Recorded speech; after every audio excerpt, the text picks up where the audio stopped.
Mumbai Indians versus sunrisers Hyderabad at the Wankhede. Interesting facts చెప్తా, last దాకా చూడండి. ఫస్ట్ థింగ్, వాంఖేడేలో సన్ రైజ్ హైదరాబాద్ 14 మ్యాచ్లు ఆడితే 2 మాత్రమే గెలిచారు. ఇంత లీస్ట్ విన్నింగ్ పర్సెంటేజ్ ఒక ఐపీఎల్ వెన్యూలో ఏ టీంకి లేదుట.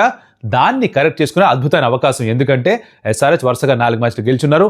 In very good form, MI in not so great form. 2, Ishan Kishan, Andre Klaasen versus Allah Ghazanfar is a very important battle. ఎందుకు చెప్తున్నా, ఇప్పటిదాకా సీజన్లో Ishan Kishan, Andre Klaasen spinner చేతిలో అవుట్ అయిందే లేదు. అల్లా గజన్ఫర్ ఎంఐకి best bowler in the middle overs.